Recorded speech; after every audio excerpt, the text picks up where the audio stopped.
Afternoon YouTube, it is I, Danielle, better known as Danielle Hatmead, and welcome back to our channel. I hope you are all well here over on YouTube. My apologies that there was no upload on Tuesday. It's been extremely busy, but in today's topic or video tutorial of a discussion today, and one that I think is really worthwhile looking into, is waiting for spirit. And the reason I want to talk to you a little bit about it is because few people had asked me, about the mechanics and about working psychically versus mediumistically. And this is probably one of the easiest ones I can give you to help you understand that subject matter a little bit more. So many people won't really understand what I mean when I've wrote this, but with apologies for my back to the camera. But what we first do as mediums is we use the intent. So that takes the mind through the thought pattern to the spirit world and puts the mind in the spiritual world. And this is where obviously all the loved ones are, the communicators are, all them types of things. And what tends to happen is most mediums will then have to wait for the spirit world. So you see what's going on here? There's a bit of a sort of a thing going on here. It's a bit of like a story. So they wait for spirit, and then after that, they should get some kind of feeling. They should get a knowing, or even a word. And that's where you start your story from the spirit world. See? A bit like that. Now, lots and lots of people don't do this. What they'll do is go in on the psychic link.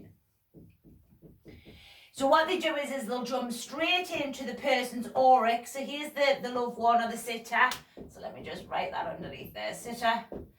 And then what will happen is they'll pull all of the information from the auric field and then run out. So they'll go back to here. And what happens is there's been no actual intervention of the spirit world. So there's been no thought. So there's no intention, no thought, no spirit world. And what happens is all the information they've taken has come from the auric field. So what happens is this person will then start to get no's, or they'll run out of things to say. And because of this, they then panic, fear kicks in, and they will want to pull away, or they'll start predicting, saying this, saying that, and in general, they'll start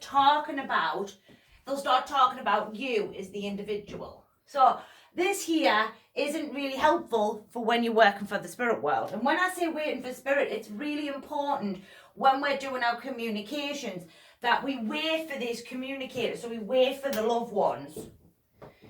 And by waiting for them, what happens is we then are working with the spirit world.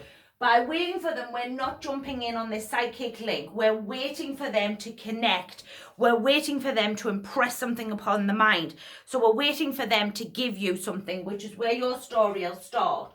And by learning to wait for the spirit world, we will always keep that blend. Now, you've heard me talk about the blend. The blend is where we hold our mind in the spirit world. So using the gauge, so you've seen me use this gauge. So here's the psychic, So this is the psychic world, the mind, the spirit world. And what most mediums do is, as I've said, they'll go from here right up to the mind, shift to the mind, bob around here and then push back. And what the blend does is teaches you to stay here. So you've blended your mind, shifted your mind to the spirit world, and you'll stay somewhere within the spiritual world. Now, some communicators, you'll get really, really close to the blend of the mind and will be really good. Then others you may have to push a little harder for.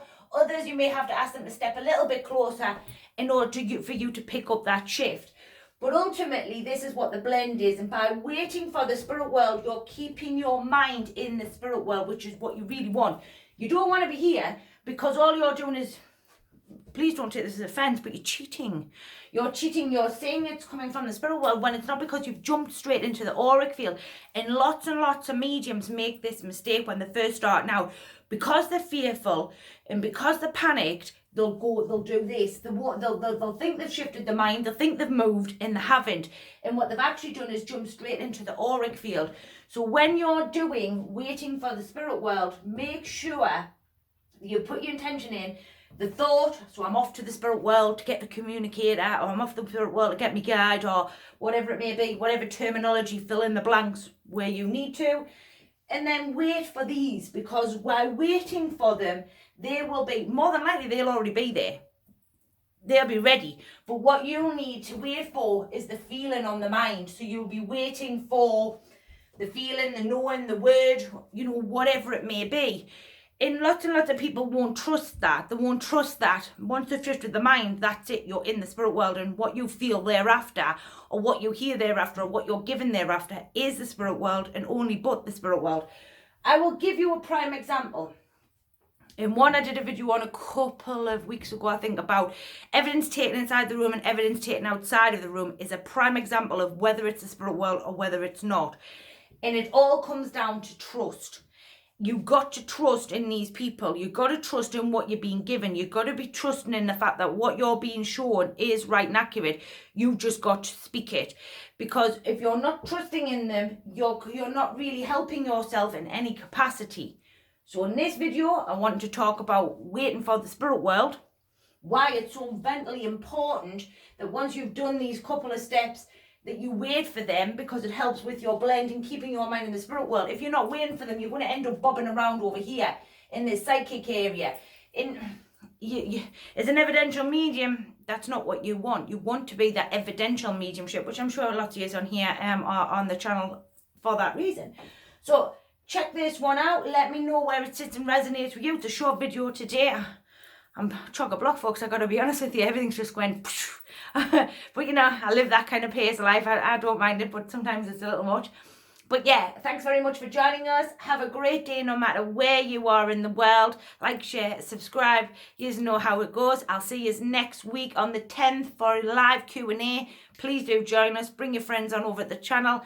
And have a great day. It's been a pleasure chatting to you all. Big kisses from me in the spirit world. Ta-da for now.